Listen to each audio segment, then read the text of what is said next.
জাতীয় সড়ক নির্মাণ নিয়ে এজেন্সিকে কড়া হুঁশিয়ারি দিলেন ত্রিপুরা সরকারের আধিকারিক কিরণ গিত্তে দিনকারাও। ত্রিপুরা খোয়াই জেলায় নবনির্মিত 208 নম্বর জাতীয় সড়ক দীর্ঘদিন ধরে বেহাল অবস্থায় রয়েছে। এই ঘটনা নিয়ে রাজ্য বহিরাজ্যের বিভিন্ন সংবাদপত্রে এবং ইলেকট্রনিক মিডিয়াতে সংবাদ প্রকাশ করা হচ্ছে। অন্যদিকে এই জাতীয় সড়ক নির্মাণ সংস্থাগুলি বারবার রাস্তা সংস্কারের কাজ নিয়ে কারচুপি করছে, যার ফলে এই সড়ক দিয়ে যানবাহন চলাচল করতে প্রতিদিন ছোট বড় সড়ক দুর্ঘটনা ঘটছে। গোটা বিষয়টির পরিপ্রেক্ষিতে আজ সরজমিনে গোটা বিষয়টি পর্যবেক্ষণ করতে খোয়াই মহকুমার অন্তর্গত 208 নম্বর জাতীয় সড়ক পর্যবেক্ষণ করলেন এক ঝাঁক কেন্দ্রীয় সরকারের সরকারি প্রতিনিধি এবং ত্রিপুরা সরকারের প্রতিনিধিগণ। গোটা বিষয়টি নিয়ে ত্রিপুরা সরকারের আধিকারিক কিরণ গিত্তে দিনকারাও সংবাদ মাধ্যমের মুখোমুখি হয়ে বললেন, 2025 সালের অক্টোবর মাসের মধ্যে সড়ক নির্মাণ এজেন্সি এই জাতীয় সড়ক ভালোভাবে নির্মাণ করার জন্য পুরো দমে কাজ করবেন। আর যদি এই রাস্তা সঠিকভাবে নির্মাণ এজেন্সি নির্ধারিত সময়ের মধ্যে মেরামত না করে, তাহলে সড়ক নির্মাণ এজেন্সির বিরুদ্ধে আইনগত ব্যবস্থা নেওয়া হবে বলে কড়া হুঁশিয়ারি দিলেন তিনি। NHIDCL যে MD doctor Kishan Kumar IAS উনি রাজ্যে মাননীয় মুখ্যমন্ত্রী মহোদয় নির্দেশে উনি আসছেন। উনি আজকে সকালে আগরতলাতে মিটিং করেছেন। মিটিংয়ের পর যে ওয়েস্ট ত্রিপুরা, খোয়াই, ঢালাই, নর্থ ত্রিপুরা এই ন্যাশনাল হাইওয়ে পরিদর্শন করছেন। ওনার সঙ্গে যারা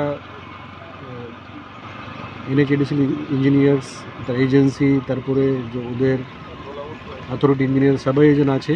তো আমিও ওনার সঙ্গে ছিলাম।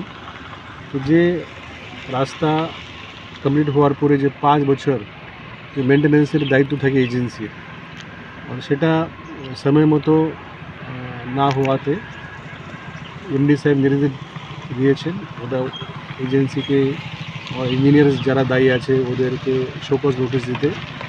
আর যদি আগামী অক্টোবর মধ্যে যদি কাজ না হয়, কাজ কমপ্লিট না হয়, তাহলে উনি agency against, engineer against action নেবে। আমার মনে হয় এটা উনি NHIDCL এর হাইয়েস্ট অফিসার, উনি পার্সোনালি এখানে আসে রাস্তার যে হাল উনি নিজে দেখেছেন আর সঙ্গে সঙ্গে নির্দেশ দিয়েছেন। উনি আগামীকাল NHIDCL ইঞ্জিনিয়ার নিয়ে আবার আগরতলাতে মিটিং করবে। আমার মনে হয় যে সমস্যা আমরা এখানে প্যাকেজ 3 মধ্যে, প্যাকেজ 5 মধ্যে কিছু কমলপুরে আমরা দেখছি, সেটা আগামী 2-3 মাস মধ্যে সমাধান হয়ে যাবে। স্যার, সবচেয়ে বড় বিষয় হচ্ছে যে এই রাস্তাটি ধরে কমলপুর, আমবাসা সহ বিস্তীর্ণ, খোয়াই সহ বিস্তীর্ণ এলাকার জনগণ এই রাস্তা ধরে চলাচল করে। তো এই যে কিছুদিন ধরে রাস্তার যে এইরকম বেহাল অবস্থা, তার জন্য জনগণ অনেকটাই ভোগান্তির শিকার হচ্ছে। তো আমরা কি আশা করতে পারি, আপনি যে বলছেন আগামী অক্টোবর মাসের মধ্যে? আপনারা আগে দেখেছেন কি ये রাস্তা প্রায় 2 বছর মধ্যে এরকম কি হলো, এই জন্য সেন্ট্রাল রোড রিসার্চ ইনস্টিটিউট এখানে আসে স্টাডি করে গেছে। ওদের যে ফাইন্ডিংস সেটা ইতিমধ্যে NHIDCL কাছে আছে।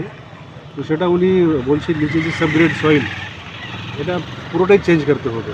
এখানে কাজও শুরু হয়েছে, একটু সময় লাগবে আমি জানি, এটা একসঙ্গে হঠাৎ করে কাজ হবে না। কিন্তু আজকে উনি বলেছেন লেবার, মেশিনারি, যে মেটেরিয়াল সবাই এটা ওয়ার্নিংয়েট করার জন্য বলেছে। তো আমি আশা করব আগামী 2-3 মাস মধ্যে যে 12 কিলোমিটারের যে খারাপ রাস্তার কাজ এটা ঠিক হয়ে যাবে। স্যার, আপনার একটা প্রশ্ন আছে একটু। আমরা দেখেছি যে মোহনপুর সাইডে রাস্তার মধ্যে নেট বিছিয়েছে, কিন্তু আমাদের মোহনপুরের পর থেকে আপনার কমলপুর পর্যন্ত সেই নেট দেওয়া হয়নি। তার কারণ কি? রিজন কি খোয়াইতে নেটটা ধরা ছিল না? এটা প্রত্যেক রাস্তার DPR অত টেকনোলজি এটা আলাদা থাকে। তো আমি এখানে এই বিষয়ে কমেন্ট করতে পারবো না, কিন্তু যদি কোনো প্রজেক্টের মধ্যে দরকার থাকলে এটা ওনারা নিশ্চয়ই করবে। Thank you.